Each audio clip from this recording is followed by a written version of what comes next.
class. Today I am going to start revision class of class 8 and the subject is science and chapter is force and pressure. Topics to be include contact force including with muscular force, frictional force, non-contact force including with magnetic force, gravitational force, electrostatic force and last one is pressure. So start with the first topic. What is contact force?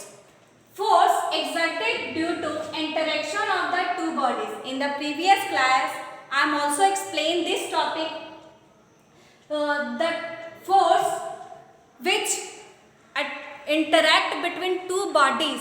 This type of force is called contact force. मतलब अगर दो body के बीच interaction होता है तो उस तरह के फोर्स को कांटेक्ट फोर्स बोलते हैं. एग्जाम्पल मस्कुलर फोर्स और दूसरा frictional force. Let us start with muscular force. Force exerted by the muscles, मतलब वो फोर्स जो मसल्स के जरिए लग रहा. Suppose I am going to break this chalk. In this case and use our muscles to break this chalk. means इस चौक को तोड़ने के लिए मैंने अपने मसल्स का यूज किया और इस मसल्स के फोर्स की वजह से ये चौक टूटा. अब यहाँ पे अगर मसल्स के फोर्स का यूज नहीं होता तो चौक नहीं टूटता. Another example of muscular force.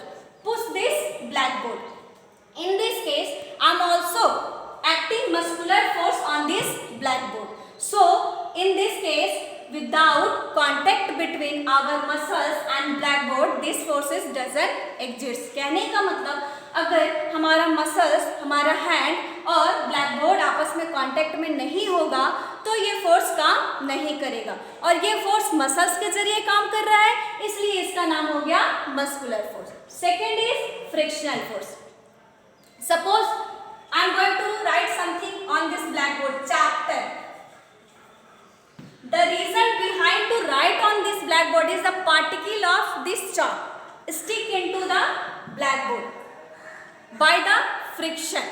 So we know that frictional force, that type of force which oppose the motion. जैसे हम चलते हैं और हम जिस डायरेक्शन में चल रहे हैं उसके जस्ट अपोजिट डायरेक्शन में एक फोर्स काम करता है जिसको हम फ्रिक्शनल फोर्स कहते हैं. तो हम एज ए कॉमन कह सकते हैं कि that type of force which oppose the motion of the body and there is so many merits and demerits. मतलब फ्रिक्शनल फोर्स का बहुत सारा गुण भी है, बहुत सारा खामी भी है. ठीक है, अब हम आते हैं नॉन कॉन्टैक्ट फोर्स में. Force exerted due to without the interaction of the body, मतलब वैसा फोर्स जो बॉडी के कांटेक्ट से नहीं हो, दूरी से भी वो फोर्स काम कर रहा हो. मतलब कोई जरूरी नहीं है कि दो बॉडी आपस में टच करें. Without touching they also acts. For example magnetic force, second is gravitational force and third is electrostatic force. Starting with first magnetic force. Magnetic force are in attractive and repulsive in nature, मतलब ये attractive हो सकता है या repulsive हो सकता है. जैसे आप देखते हैं मैग्नेट्स अट्रैक्ट्स मैग्नेटिक ऑब्जेक्ट, मतलब अगर एक मैग्नेट है तो किसी मैग्नेटिक ऑब्जेक्ट को अपनी ओर खींचता है. अब यहाँ पे वो चीज दूरी से भी काम कर रहा है. आप ये भी देखें जैसे लाइक पोल्स और अनलाइक पोल्स. नॉर्थ जो नॉर्थ पोल होता है एक मैग्नेट का, वो दूसरे मैग्नेट के नॉर्थ पोल को रिपेल करता है, दूर जाने की कोशिश करता है. उसी तरह एक मैग्नेट का साउथ पोल दूसरे मैग्नेट के साउथ पोल को रिपेल करता है. उसी तरह एक मैग्नेट का नॉर्थ पोल दूसरे मैग्नेट के साउथ पोल को अट्रैक्ट करता है. जैसे कुछ इस तरह से देख सकते हैं, नॉर्थ मतलब दो यहाँ पे रिपेल.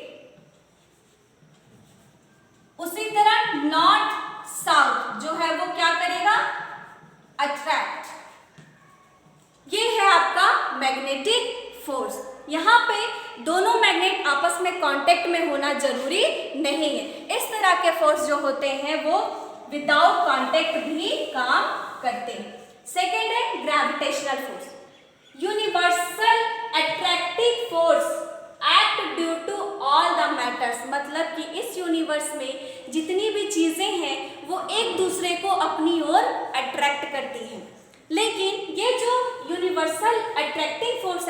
ग्रेविटेशनल फोर्स बोलते हैं।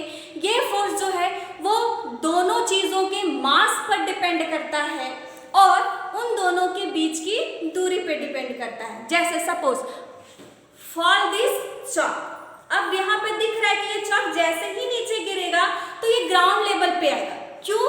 क्योंकि ये जो ग्राउंड है वो अपनी ओर इसको सेंटर की ओर खींच रहा है।